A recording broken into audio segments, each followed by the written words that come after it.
Hello everyone, आप सभी को प्रभात का नमस्कार। फिजिक्स वेदा ऑनलाइन क्लासेस में आप सभी का स्वागत है। हमने ट्रांसवर्स मैग्नीफिकेशन के बारे में जान लिया था कि जब ऑब्जेक्ट प्रिंसिपल एक्सिस के परपेंडिकुलर रखा हो उस केस में मैग्नीफिकेशन क्या होता है।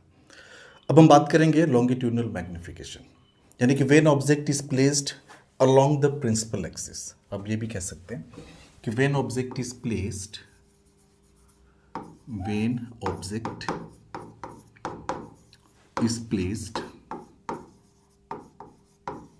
along principal axis. ठीक है ना। अब लॉन्गिट्यूडनल मैग्नीफिकेशन का ऐसा कोई स्पेशल फॉर्मूला नहीं होता, जैसे कि हम लोग ट्रांसवर्स मैग्नीफिकेशन में देखते थे m is to v by u या फिर f upon f plus u, ऐसा कुछ फॉर्मूला निकल के आता था। यहाँ पे ऐसा कुछ स्पेसिफिक फॉर्मूला नहीं है। सवालों के जरिए हम इस चीज़ को समझेंगे। एक स्पेशल केस आएगा जहाँ पे एक छोटा सा फॉर्मूला बनेगा। ठीक है ना। पहले हम सवालों के जरिए इसको समझते हैं। आपके सामने कॉन्वेक्स लेंस है, फोकल लेंथ 20 सेंटीमीटर गिवन है, एक सामने ऑब्जेक्ट है ए बी, और object along the principal axis ऐसे रखा हुआ है, ऐसे परपेंडिकुलर नहीं रखा हुआ, अलोंग द प्रिंसिपल एक्सिस रखा हुआ है। ठीक है। ऑब्जेक्ट की जो साइज है वो 1 सेंटीमीटर गिवन है, ए बी ऑब्जेक्ट है। तो सवाल में पूछा है फाइंड साइज ऑफ इमेज। आपने इमेज की साइज यहाँ पे बतानी है कि इमेज कितना बड़ा बनेगा। देखो, ऐसे सवालों में हमें ये करना है कि आप पहले पता कर लो कि इस ए का इमेज कहाँ बनने वाला है, बी का इमेज कहाँ बनने वाला है, उसके बाद देख लो पूरी इमेज कितनी बड़ी बनने वाली है। ठीक है। तो यहाँ से हर एक पॉइंट के लिए हम अलग अलग कैलकुलेशन करेंगे। तो फॉर ए, सबसे पहले पॉइंट ए के लिए कैलकुलेशन करते हैं। तो फॉर पॉइंट ए, अगर हम ए की बात करें तो ए आप देखो इस लेंस से कितने डिस्टेंस पे है। तो आप बोलोगे टोटल 24 सेंटीमीटर है प्लस 1 सेंटीमीटर ये हो गया, this one is also 1 centimetre. 1 centimetre क्या है, तो ए के कोऑर्डिनेट अगर लेंस के रेस्पेक्ट में आप देखेंगे तो कितना आ रहा है, 24 प्लस 1 25। तो u इज इक्वल्स टू हो जाएगा 25, तो माइनस में 25 सेंटीमीटर लिखेंगे। क्यों? क्योंकि लाइट रे इधर से इंसिडेंट होंगी तो इधर के सारे पैरामीटर्स हमें नेगेटिव लेने हैं। फोकल लेंथ की अगर हम बात करें तो f, जो कि एक कन्वर्सिंग लेंस है, सो प्लस 20 सेंटीमीटर। ठीक है। अब हम बात कर लेते हैं कि a का इमेज कहाँ पे बनने वाला है। तो डायरेक्टली हम फॉर्मूला लगाएंगे you f divide by u plus F. You की वैल्यू आपने रखनी है -25, so this is -25 into F आपका हो गया 20 divided by you -25 plus F आपका हो गया 20। ठीक है। तो ऊपर आपका हो जाएगा -25 into 20 divided by -25 plus 20, this will be equals to -5।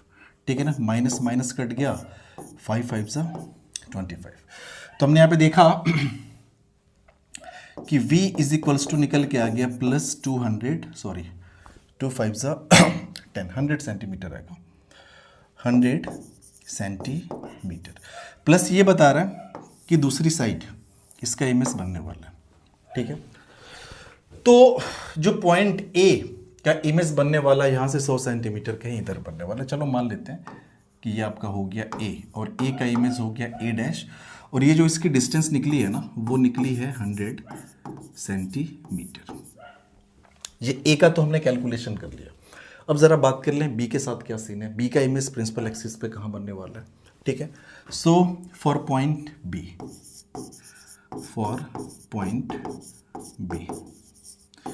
B के लिए अगर ऑब्जेक्ट का कोऑर्डिनेट आप देखो, यानी पॉइंट बी के कोऑर्डिनेट को हमें देखना है, तो बी यहाँ लेंस से कितने डिस्टेंस पे 24 सेंटीमीटर।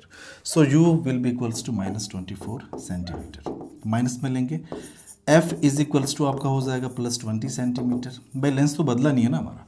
हम देख लेते हैं v कितना निकल के आ रहा है। So v is equals to u f divide by u plus f. u की वैल्यू रखिए -24, f आपका हो गया 20 divide by -24 plus 20। So v यहाँ से हो गया -24 इंटू 20 डिवाइड बाई -24 प्लस 20 -4, ये कट गया, 4 6 24, 20 इंटू 6 ये आपका हो जाएगा 120 सेंटीमीटर। तो हमने देखा कि जो v निकला है इसके लिए निकला है प्लस 120 सेंटीमीटर। सॉरी। ये जो v आप देख रहे हो ना, ये a के लिए, तो आप छोटा सा यहाँ पे a लिख दो, और ये जो हमने देखा ये b के लिए, हमने यहाँ पे छोटा सा b लिख दिया कि b का इमेज इतने डिस्टेंस पे बनने वाला है, यानी लेंथ से 120 सेंटीमीटर पे, ये आपका 100 सेंटीमीटर हो गया। सो b का इमेज कहीं यहाँ पे बन रहा है, और ये हमने मान लिया b डैश, और यहाँ से डिस्टेंस जो होगी, डिस्टेंस आपकी हो जाएगी 120 सेंटीमीटर, जो कि अभी हमने कैलकुलेट किया, यानी पूरा का पूरा image a dash b dash के बीच में ही आएगा। ठीक है, तो आपकी जो इमेज आने वाली है वो इमेज कुछ ऐसे होगी आपकी, ये आपकी हो जाएगी इमेज। तो ध्यान से आप देखो, अगर हम इमेज के साइज़ की बात करें तो साफ साफ देख के लग रहा है ना, 120 माइनस 100, तो इमेज की साइज़ यहाँ से क्या होगी, डायरेक्टली आप लिख सकते हो, आप लिख सकते हो size of image, size of image is equals to लिख सकते हो 120 minus 100 is equals to 20 centimetre. ये आपका हो गया साइज ऑफ इमेज। ठीक है, अगर आप साइज ऑफ ऑब्जेक्ट की बात करो तो ऑब्जेक्ट तो आपका 1 सेंटीमीटर का था ना, अब देखिए 1 सेंटीमीटर का आपका ऑब्जेक्ट था, सो साइज ऑफ ऑब्जेक्ट ये आपका था 1 सेंटीमीटर, इसको हम SO लिख ले रहे हैं। ठीक है ना, तो अगर लॉन्गिट्यूडनल मैग्नीफिकेशन की यहाँ पे हम बात करें, क्या लॉन्गिट्यूडनल मैग्नीफिकेशन कितना होगा, तो आप साफ साफ बोलोगे लॉन्गिट्यूडनल मैग्नीफिकेशन ML, L लिख दे रहे हैं मतलब लॉन्गिट्यूडनल मैग्नीफिकेशन। ठीक है ना, ये आपका हो गया size of image divide by size of object. Size of image कितने निकली है, 20 सेंटीमीटर, साइज ऑफ ऑब्जेक्ट आपका 1 सेंटीमीटर था। सो यहाँ पे लॉन्गिट्यूडनल मैग्नीफिकेशन हम कैलकुलेट कर चुके हैं 20। ठीक है ना, ये निकल के आ गया आपका 20। सो ऐसे सवालों में जब आपका ऑब्जेक्ट प्रिंसिपल एक्सिस के अलोंग रखा हो तो आपको ऐसे ही करना है। ठीक है, आगे एक और सवाल है, यहाँ पे एक प्लेट गिवन है, प्लेट की जो डायमेंशन है 1 सेंटीमीटर इंटू 1 सेंटीमीटर है, और यहाँ पे पूछ रहा है कि आप find area of image of plate. इस प्लेट के का जो इमेज बनेगा ना, उस इमेज का एरिया हमें कैलकुलेट करना है। ठीक है, चलो देखते हैं ये सवाल। अगर आप ध्यान से देखो, थोड़ा नेमिंग कर देते हैं, इसको हमने बोल दिया A, ये हो गया B, ये हो गया C, ये हो गया D। ठीक है, 1 इंटू 1 यानी 1 सेंटीमीटर लंबा 1 सेंटीमीटर चौड़ा है, तो ये जो है आपका ये 1 सेंटीमीटर है, और ये भी जो है आपका 1 सेंटीमीटर है। ये सवाल हमने थोड़ा सा आप देखेंगे ध्यान से, तो पिछले वाला जो हमारा केस है ना, एग्जैक्टली वही है। 1 सेंटीमीटर का ऑब्जेक्ट रखा हुआ है 24 सेंटीमीटर के डिस्टेंस पे। हाँ, यहाँ पे ये लीनियर ऑब्जेक्ट है, लेकिन इस वाले सवाल में हमने क्या कर रखा है, इस वाले सवाल में हमने 2D ऑब्जेक्ट एक प्लेट को ले रखा है, क्या ही फर्क पड़ता है। अगर हम आपसे पूछें कि अच्छा बताओ A का इमेज कहाँ बनेगा, इस वाले पॉइंट की हम बात करें, इमेज कहाँ पे बनेगा, तो अभी तो हमने कैलकुलेट किया कि A चूँकि यहाँ से 25 पे है, तो इसका इमेज जो A डैश बनता था वो कितनी दूरी पे बनता था, 100 सेंटीमीटर पे बनता था। अब देखो A का 100 सेंटीमीटर, B का कितने बना है, 120 सेंटीमीटर पे बना। ठीक है, तो यहाँ भी आप वही काम कर सकते हो, आप बोलोगे यार कि A का जो होगा वो यहाँ पे कहीं बनेगा A डैश।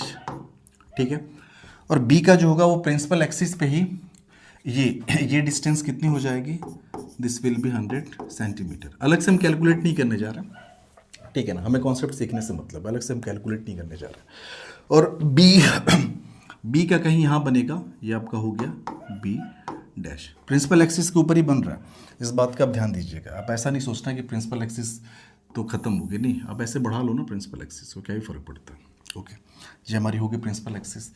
सो B का इमेज जो यहाँ से बनेगा वो बनेगा 120 सेंटीमीटर पे बनेगा।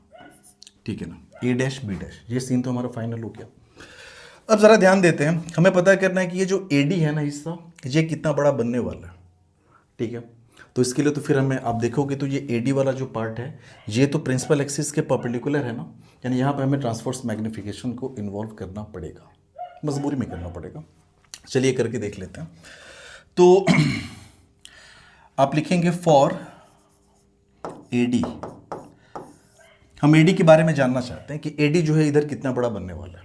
ठीक है ना, तो ट्रांसवर्स मैग्नीफिकेशन के लिए फॉर्मूला हुआ करता था हमारा, ट्रांसवर्स मैग्नीफिकेशन का फॉर्मूला क्या था, ट्रांसवर्स मैग्नीफिकेशन इक्वल्स टू, ये हुआ करता था आपका V divide by U। V by AD, इतना तो कंफर्म है कि A का इमेज बन रहा है यहाँ पे, यानी डी जो होगा इसी लाइन में कहीं ना कहीं नीचे बनेगा। कितनी दूरी पे बनेगा, कितना बड़ा बनेगा हमें ये नहीं पता, लेकिन इतना पता है कि इसी लाइन में बनेगा, ठीक है ना। तो v की वैल्यू तो हो गई आपकी 100, तो आप बोलोगे v आप लिख दो 100 डिवाइडेड बाई u की वैल्यू कितनी गिवन थी। तो इस वाले हिस्से की बात करें, तो टोटल 25 गिवन है, सो -25, ठीक है ना। तो ट्रांसवर्स मैग्निफिकेशन आपका आ गया 25 चौका 100, ये आपका आ गया -4। कितना आ गया आपका? -4 आ गया। माइनस ये बता रहा है कि ये जो AD वाला हिस्सा है ना, ये अब नीचे बनेगा, इन्वर्टेड उसका बनेगा। 4 ये बता रहा है कि 4 गुना बड़ा बनने वाला है, ठीक है। तो आप ये भी कह सकते हैं कि AD का जो इमेज बनने वाला है A डैश D डैश, उसकी साइज क्या होगी? तो वो आपका हो जाएगा मैग्निफिकेशन टाइम्स AD। मैग्निफिकेशन आपका है -4, तो -4 टाइम्स ये AD। अब देखो 1 सेंटीमीटर लंबा, 1 सेंटीमीटर चौड़ा है, तो आप बोलोगे ये हो गया 1 सेंटीमीटर। तो आपका A dash D dash will be equals to -4 centimetre. Minus ये बता रहा है कि इन्वर्टेड बनने वाला है, ठीक है ना। इसका मतलब कि यहाँ से ऐसे बनेगा, और ये आपका हो गया D डैश, और ये कितना सेंटीमीटर बनेगा? ये 4 सेंटीमीटर बड़ा बनेगा, ठीक है। ज़रा हम बात कर ले रहे हैं BC का क्या सीन है। ये BC का क्या सीन है ये ज़रा हम देख लेते हैं। तो फॉर BC ये वाला जो हिस्सा है, ठीक है ना। B का तो हमें कंफर्म है कि यहाँ पे बनेगा B डैश। C इस लाइन में कितना नीचे बनेगा वो हमें जानना है। उसके लिए पता करना पड़ेगा ना कि BC की इमेज कितनी बड़ी बनने वाली है, ठीक है। तो इसके लिए जो इमेज की जो डिस्टेंस है V, वो कितनी है? 120 सेंटीमीटर। हमने कैलकुलेट किया था B कितनी दूरी पे बन रहा है इसका इमेज, 120 सेंटीमीटर पे बन रहा है, तो ये होगा 120 centimetre. U is equals to आपका हो जाएगा -24 सेंटीमीटर। तो आपका ट्रांसवर्स मैग्निफिकेशन हो जाएगा V डिवाइड बाई U, और V की वैल्यू आप रखिए। तो V आपका गिवन है 120 सेंटीमीटर डिवाइड बाई -24 सेंटीमीटर। तो आप इसको कट करेंगे तो ट्रांसवर्स मैग्निफिकेशन यहाँ से आपका आ जाएगा -5, ठीक है ना। 2 पंजे 10, 4 पंजे 20, हाँ -5 आ गया, ठीक है ना। इस ट्रांसवर्स मैग्निफिकेशन को आप क्या लिख सकते हो? यानी इमेज की साइज डिवाइड बाई ऑब्जेक्ट की साइज। तो ऑब्जेक्ट हमारा क्या है भैया? हम बात किसकी कर रहे हैं? बात हम कर रहे हैं BC की। तो ऑब्जेक्ट तो आपका हो गया BC, और इसी का इमेज हो गया आपका B डैश C डैश। हमें B dash C dash calculate करना है, so B dash C dash will be equals to -5 into BC, और BC आपका 1 सेंटीमीटर है, तो आपको हो गया -5 multiplied by 1 centimetre is equals to -5 centimetre. तो हमने देखा कि जो B डैश C डैश है वो कितना आ गया? -5 सेंटीमीटर आ गया। माइनस सिर्फ आपको ये बता रहा है कि ये भी इन्वर्टेड बनने वाला है और 5 सेंटीमीटर बड़ा बनने वाला है, ठीक है। तो फिर यहाँ पे हम आए, और B डैश जो C डैश होगा वो कुछ ऐसे होगा आपका C डैश, और ये जो डायमेंशन होगी ये हो जाएगी 5 सेंटीमीटर, और ये पूरा आपका रहा प्लेट। यानी जो प्लेट आपको वहाँ पे स्क्वायर शेप की दिख रही थी ना, this one is the image of the plate. ये प्लेट का इमेज हो गया हमारा, और इसी का तो हमें एरिया कैलकुलेट करना है, ठीक है। एरिया देख लेते हैं, area of the plate, area of image कह लो, इमेज ऑफ प्लेट। अगर इसके एरिया की हम बात करें तो एरिया कितना हो जाएगा? एरिया, ये इमेज की बात कर रहे हैं, ये हो जाएगा 1/2 sum of parallel sides multiplied by उन दोनों पैरेलल साइड्स के बीच की distance. Sum of parallel sides कितना हो जाएगा? 5 + 4, so this will be equals to 5 + 4। अब ये मत सोचना कि सर हमें तो माइनस में करना है, नहीं, हम एरिया निकालने जा रहे हैं ना, तो साइन तो भूल जाओ। साइन तो सिर्फ ये बता रहा था ना कि इन्वर्टेड इमेजेस बनी है। 5 + 4 बीच की डिस्टेंस कितनी है? अब बोलोगे यार कि ये 120, ये 100, तो पैरेलल साइड्स के बीच का जो डिस्टेंस है ना, ये आपका है 20 सेंटीमीटर। तो यहाँ पे हमने कर दिया इंटू 20 सेंटीमीटर। ये आपका हो गया 10, 5 4 9, 9 धाम में हो गया 90। सो AI इक्वल्स टू हो जाएगा 90, एंड दिस इज, ये भी सेंटीमीटर में रहा होगा, 5 सेंटीमीटर 4 सेंटीमीटर, तो सेंटीमीटर स्क्वायर। सो आपका ये हो गया 90 सेंटीमीटर स्क्वायर, ठीक है।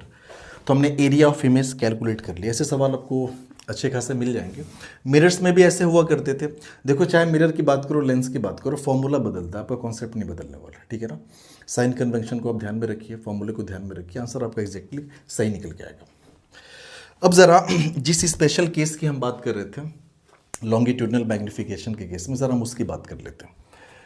When object is very very small, object principal axis के अलॉन्ग रखा हुआ है लेकिन बहुत ज़्यादा छोटा है, उस केस में हमारा क्या होगा। अच्छा अब ध्यान दीजिए, जैसे मान लो कि ये हमारा कॉन्वेक्स लेंस है, ठीक है ना, this one is our principal axis, और ऑब्जेक्ट है आपका यहाँ पे, ठीक है, ये आपका ऑब्जेक्ट है। इस वाले हिस्से की डिस्टेंस यहाँ से आपका हो गया u1, मान लिया ये वाला जो पॉइंट है इसका लेंस से ये जो डिस्टेंस है ये आपका हो गया u2। ऑब्वियस सी बात है इसका इमेज इधर कहीं बनेगा, हमने मान लिया कि ये रहा इसका इमेज, कहीं इधर बना है इससे, ठीक है।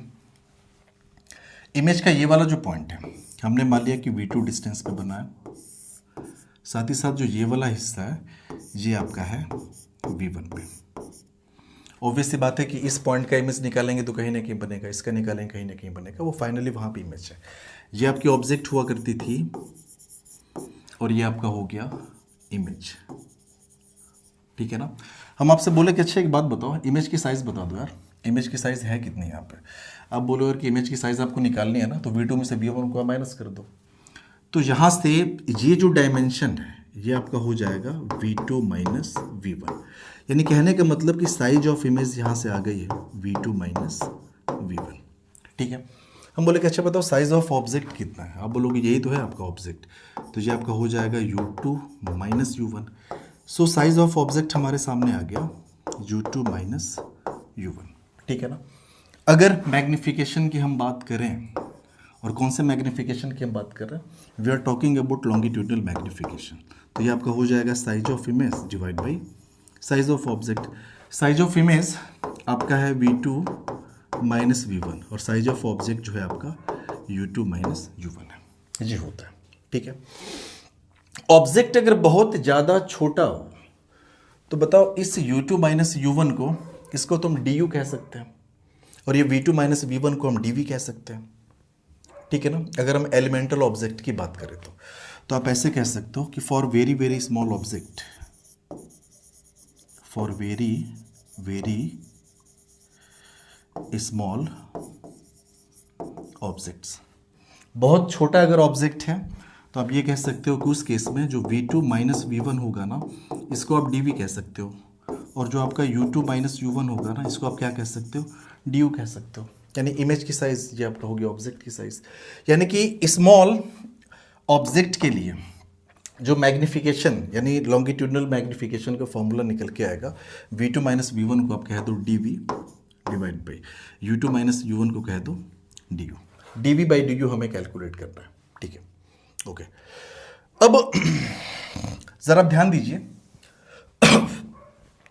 अगर हम लेंस फॉर्मूले को ध्यान में रखें, so 1/f is equals to 1/v minus 1/u, ठीक है ना। आप इसको ऐसे भी तो लिख सकते हो कि f की power -1 is equals to v to the power -1 minus u to the power -1, ठीक है। आप इसको डिफरेंशिएट करो, जब डिफरेंशिएट करेंगे तो ये कांस्टेंट टर्म डिफरेंशिएशन जीरो हो जाएगा, ये आपका होगा -1/v² dv, और ये माइनस इंटू -1/u² तो प्लस हो जाएगा 1/u² du। सो यहां से अगर dv बाई du हम लिखें, ठीक है ना, एक को लेफ्ट में लेके चले आओ, माइनस का प्लस हो जाएगा, फिर dv को du के साथ कर लो, v को u के साथ कर लो, तो dv बाई du यहां से हो गया v² डिवाइड बाई u²। इसको आप लिख सकते हो v डिवाइड बाई u का होल स्क्वायर, ठीक है ना। ये dv बाई du है क्या, अरे भैया स्मॉल ऑब्जेक्ट के लिए यही तो हमारा लॉन्गिट्यूडनल मैग्निफिकेशन हुआ करता है, dv by du for small object. तो आप कह सकते हो यार क्या ये जो निकल के आया है ना, ये कुछ और नहीं निकला है बल्कि ये लॉन्गिट्यूडनल मैग्निफिकेशन निकला है। v बाई u क्या है, आप बोलोगे यार कि v बाई u तो ट्रांसवर्स मैग्निफिकेशन होता है, ठीक है ना। तो ओवरऑल हमें यहाँ पे रिलेशन मिल गया कि जो लॉन्गिट्यूडनल मैग्निफिकेशन होगा वो हो जाएगा ट्रांसवर्स मैग्निफिकेशन का होल स्क्वायर, ठीक है ना। ये आपका transverse magnification v by u इसका होल स्क्वायर है, ठीक है। आप इसको ऐसे भी कर सकते हो कि ये v बाई यू का होल स्क्वायर। ट्रांसवर्स मैग्नीफिकेशन का एक और फॉर्मूला हुआ करता है, वो हुआ करता है f divide by u plus f, तो इसका होल स्क्वायर। ठीक है ना। This is our longitudinal magnification for small object, बहुत छोटा ऑब्जेक्ट होता है। ठीक है, अब ज़रा एक सवाल की बात कर लेते हैं, लगे हाथ एक छोटा सा सवाल देख लेते हैं हम। जैसे मान लीजिए कि ये हमारा कोई लेंस है और लेंस में ये हमारी होगी प्रिंसिपल एक्सिस, और प्रिंसिपल एक्सिस पे बहुत ही छोटा सा कोई ऑब्जेक्ट यहाँ पे रखा हुआ है। ये हमारा ऑब्जेक्ट है। ऑब्जेक्ट हमने मान लिया 2 mm का है, हमने मान लिया 2 mm का ऑब्जेक्ट है। इसका जो फोकल लेंथ है f, इसको हमने मान लिया 30 सेंटीमीटर। ठीक है, और ये जो है रखा हुआ है 40 सेंटीमीटर पे रखा हुआ है। कहाँ रखा हुआ है? 40 सेंटीमीटर पे रखा हुआ है। अगर आपसे हम पूछें कि अच्छा बताओ 40 सेंटीमीटर इस वाले पॉइंट की डिस्टेंस है या इस वाले पॉइंट की डिस्टेंस है लेंस से, है किसकी? तो आप यहाँ पे आप ये मत सोचना कि ये 40 सेंटीमीटर यहाँ से डिस्टेंस है या फिर यहाँ से डिस्टेंस है, इसके बारे में आपको सोचना ही नहीं है, क्योंकि फोकल लेंथ आप ध्यान देंगे तो सेंटीमीटर, इसकी यूनिट जो है वो सेंटीमीटर में है। इसकी तुलना में ऑब्जेक्ट mm में है, मिलीमीटर के ऑर्डर का है ऑब्जेक्ट, यानी ऑब्जेक्ट यहाँ पे बहुत छोटा है। यानी यहाँ पे हमारा जो ये केस अभी हमने पढ़ा ना कि longitudinal magnification equals to transverse magnification का स्क्वायर, वो वाला यहाँ पे बखूबी तरीके से अप्लाई हो जाएगा। ठीक है, तो आप साफ साफ कह सकते हो कि यार u जो होगा ना, u को हम लिखेंगे -40 सेंटीमीटर, f जो है ये आपका है +30 सेंटीमीटर। इसमें निकालना क्या था, चलो हम लिख दे रहे हैं, फाइंड लॉन्गिट्यूडनल मैग्नीफिकेशन। आपको ये चीज़ जो है निकालनी है। u है, f है, हमें क्या निकालना है? आप बोलोगे यार कि लॉन्गिट्यूडनल मैग्नीफिकेशन निकालना है, तो लॉन्गिट्यूडनल मैग्नीफिकेशन का भी हमने फॉर्मूला पढ़ा, वो क्या था? f divide by u plus f, और इसका क्या हो गया? Whole square. चलो करते हैं। तो f की वैल्यू आपकी है 30, ओके 30 डिवाइड बाई यू आपका हो गया -40 प्लस 30, इसका whole square. So longitudinal magnification equals to 30 divide by ये आपका -10 हो गया ना, इसका होल स्क्वायर, ये 0 कट गया, -3 का होल स्क्वायर आपका हो जाएगा 9। सो यहाँ से हमें मिल गया कि लॉन्गिट्यूडनल मैग्नीफिकेशन की वैल्यू कितनी निकल के आ गई? 9 निकल के आ गई। ठीक है ना।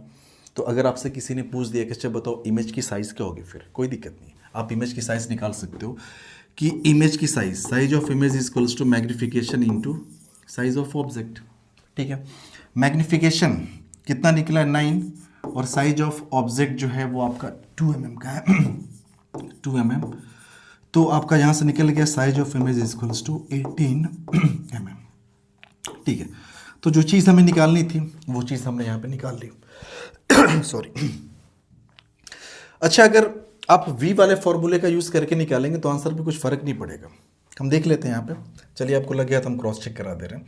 अगर हम आपसे बोलें कि अच्छा बताओ v क्या निकलेगा, अगर ऑब्जेक्ट को आप मान रहे हो 40 सेंटीमीटर पे है, ठीक है, छोटा है इसलिए हम पॉइंट को जज नहीं कर रहे हैं कि ये वाला पॉइंट 40 पे है कि ये वाला पॉइंट 40 पे, ओवरऑल ऑब्जेक्ट को ही हमने 40 पे मान लिया। तो v कितना हो जाएगा? So v equals to u f divide by u plus f. u की वैल्यू हमने रखी -40 एंड f आपका हो गया 30 डिवाइड बाई ये आपका हो जाएगा -40 plus 30। So v will be equals to -40 into 30 divide by -40 plus 30 आपका -10 हो जाएगा, ये कट गया, ये कट गया, ये आपका हो जाएगा 120 centimetre. So v is equals to निकल के आ गया, v is equals to 120 centimetre, यानी कि ऑब्जेक्ट का जो इमेज है प्लस का मतलब इधर बनने वाला है 120 सेंटीमीटर पे। ठीक है, तो ट्रांसवर्स मैग्नीफिकेशन क्या होगा? आप बोलोगे यार कि ट्रांसवर्स मैग्नीफिकेशन हो जाएगा v divide by you, v आपका हो जाएगा 120 डिवाइड बाई यू की वैल्यू कितनी है? सो यू की वैल्यू आपकी है -40, ये कट गया तो ये आपका आ गया -3। हमें तो लॉन्गिट्यूडनल निकालना है। आप बोलोगे यार कि लॉन्गिट्यूडनल मैग्नीफिकेशन इक्वल्स टू छोटे ऑब्जेक्ट के लिए होता है ट्रांसवर्स मैग्नीफिकेशन के स्क्वायर, ट्रांसवर्स मैग्नीफिकेशन -3 निकला, इसका स्क्वायर, ओवरऑल कितना आ गया? 9। अब देखेंगे तो यहाँ से भी जो लॉन्गिट्यूडनल मैग्नीफिकेशन है वो 9 निकल के आई है, वहाँ से भी वही निकल के आया। सो आंसर पे फ़र्क नहीं पड़ने वाला। तो ये 2-3 छोटे छोटे सवाल थे जिसमें हमने जाना लॉन्गिट्यूडनल मैग्नीफिकेशन के बारे में। नेक्स्ट क्लास में हम लोग बात करेंगे ग्राफ्स के बारे में कि 1/u 1/v के केस में कैसे ग्राफ्स बनेंगे, और यू और वी के लिए कैसे ग्राफ्स बनेगा। आई होप ये लेक्चर आपको समझ में आया होगा। Thank you, have a good day.